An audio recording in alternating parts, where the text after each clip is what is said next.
Welcome to the Content Amplified podcast, brought to you by Masset. Our goal is to help you get more from your marketing content. Each episode is a 10 to 15 minute interview with industry experts that share amazing insights to help you squeeze as much juice from your content as you possibly can. Here's today's interview. Welcome back to another episode of Content Amplified.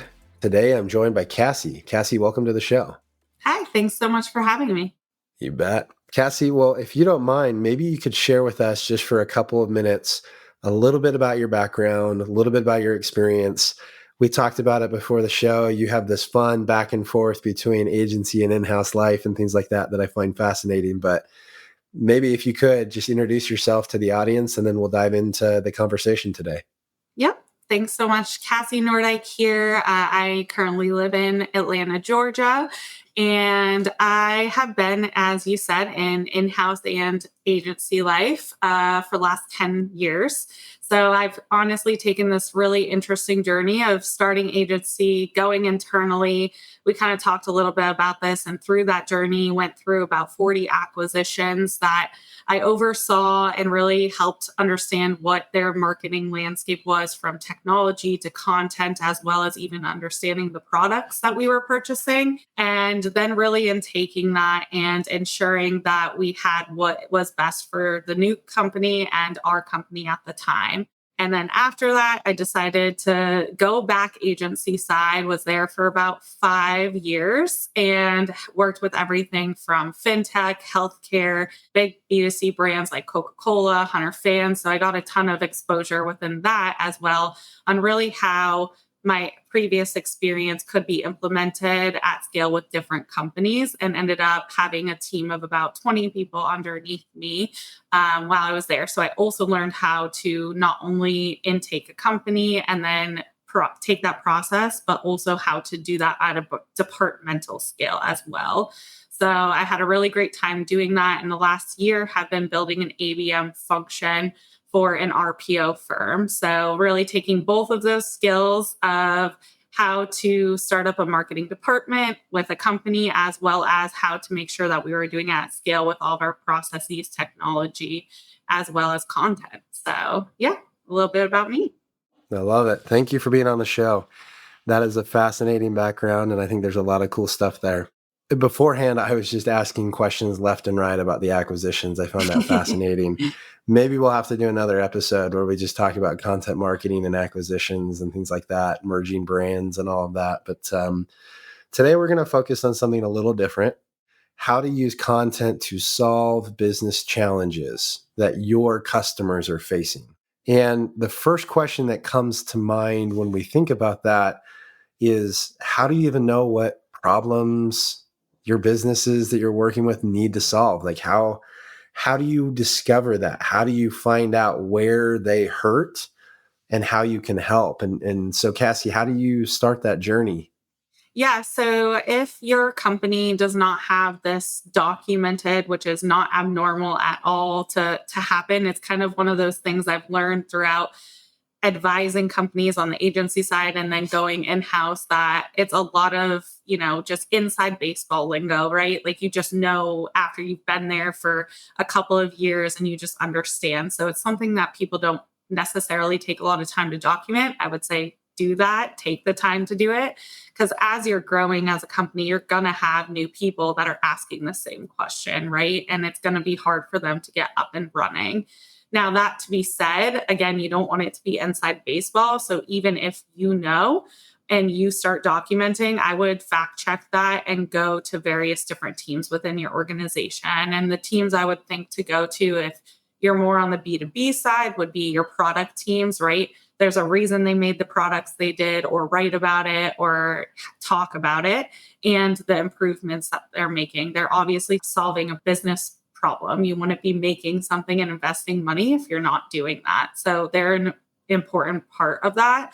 I would also think your sales teams, they talk to customers and prospects every single day. They're helping understand what those people are going through, and then they're addressing that through what you guys are offering. So that's another great thing. If they would let you sit in on calls, that's also awesome with current customers.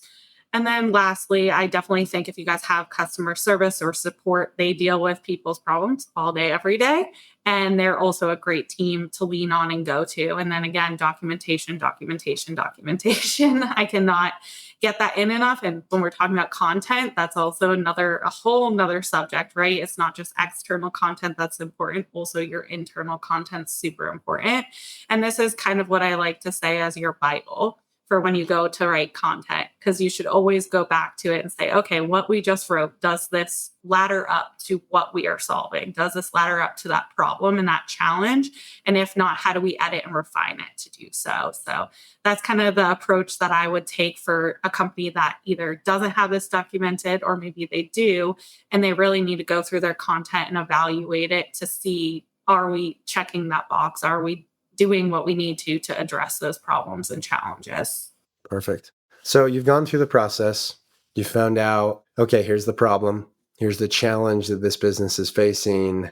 I want to help and I want to do it through my content. What are the next steps that you should take to say, okay, great, I've got this pain point.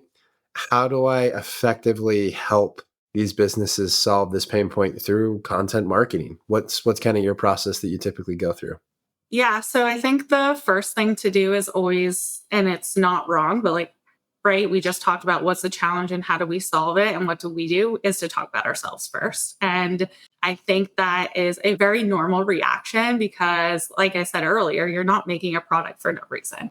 You're hopefully doing it to support and help a prospect and eventually a client. That being said, when we are doing our research as a consumer and an end user, we don't want to hear about you first, right? We want to know that you understand us and you understand the problem we're going through. And then eventually you can solve it, right? So I'm not saying have like a whole blog post just about the problem. There should be a conclusion and how you're helping solve this, and maybe even other companies out there as well, right? What is that supplemental information you can give so you can really be that like trusted advisor, and it's not always just about you and your company, and help them understand that you get where they're coming from and you're going to help support them through that process, even if it is talking and supporting them with other clients and other personnel. So typically when you're trying to balance out, self-promotion versus benefits and help and all that kind of stuff, how do you typically approach that? How do you know when it's the right time to really start to introduce your product into the mix of this is our solution, balanced with more top of the funnel, how do I help you, and goodwill of making your life better? How have you typically found the balance, and what do you recommend others do to find the proper balance of self-promotion and content? I think that to your point, there's a balance, and it depends on where the end user is in their research, right? Like I might have already looked at every single car company when I'm looking to buy a new car, and I'm down to my top three. And unfortunately, we as businesses don't always know exactly where that person is for various different reasons, whether that's cookie and consent and add on reason A, B, and C. So my go-to is always start with the business challenge, again, because writing content can be overwhelming and there's so many ways you can do, but start with that business challenge information, right? We understand you, we get you, we can help solve, and give a little bit of a teaser. And then let's say you're starting square one, my next month maybe is going to be, all right, I gave you a teaser on how those features and benefits can be solved. Then I deep dive into each and every single one of those with additional information of a client or referrals that can help support and tell that story additionally. So that hub and spoke methodology that I still think is the most important thing to do. You can go deep, and when they read that big blog post at the very beginning about their business challenge, they can dive in when they are ready to consume that detailed of content. But I find a lot of companies starting with the feature and functionality side of things, and that really can turn off someone in the very beginning of their buyer's journey. And unfortunately, you've lost them right at that point in time if another client is taking the other approach. And there really is no way for you to come back unless for some reason you were referred and that is something that is evaluated throughout that process, it's really hard to come back if you don't start with that. We're trusted, we understand you, and we understand your business. Not every piece of content has to be about you. And I think that's something that a lot of the good brands that are doing well out there understands that. Yeah, I love that. And I think that in my experience, the really good content, there's some persuasion that happens up before it's trying to convince you to buy your product. And I think that you hit it really, really well. You align on the pain point, right? You're experiencing this pain. We get you. We feel you. Let's connect emotionally. Yep. Let's like highlight the rock in your shoe. Let's really make it painful. Even though it might be a pebble, let's make it painful. And then you talk about, well, here's how you should solve it, right? And this doesn't need to be self-promotion, but it's a philosophy. And this is our approach. And honestly, this is why businesses are different. If every business saw a problem and their philosophy for solving it was the same, their products would all be identical. But the reason our products are different from one another is because our philosophy on how to solve that particular pain point is different, or we believe that it's a completely different pain point. So in the journey, it's not just you feel my pain, here's your solution. It's you feel my pain, convince me that your philosophy for solving it's the right philosophy. And then it naturally flows into, by the way, I have a bunch of features that make this easier for you. Let me convince you to do it. It's like politics, right? Yeah. Everyone's got the same problems. Doesn't matter who you vote for. They're all identifying very similar problems. The winners are the ones saying, hey, but this is why we should solve it this way, kind of an idea. And that's who you resonate with inside the process. And the problem is like the buy-in, right? It's like, hey, we get you. You've checked off that box. You're good, right? We understand you. We understand your business. Because the worst thing to do is when as in, me, company A, let's say I'm going to buy a MarTech tool. I know I need it, right? But I am thinking about it this way, and this way. And if you don't get that and you're not writing about that, and then I get on a sales call and you're trying to sway me a different way, I'm going to be so annoyed. So we need to make sure that we get that buy-in first. And then to your point, we can add on how we are different, how we come to the table, whether sometimes it's even not even features and functionality, it's the people. Maybe you have amazing support, way better than everyone else. You can check every single box when compared with the feature and functionalities, right? But your support is so much better than everybody else. Then lean into that. And I think that's also another thing that the teams need to come together on, or what makes us different compared to everybody else. And you have to be honest about that. That's probably one of the hardest things I've seen companies struggle with, is they want to be good in the tech side and have all the shiny bells and whistles, but maybe you don't.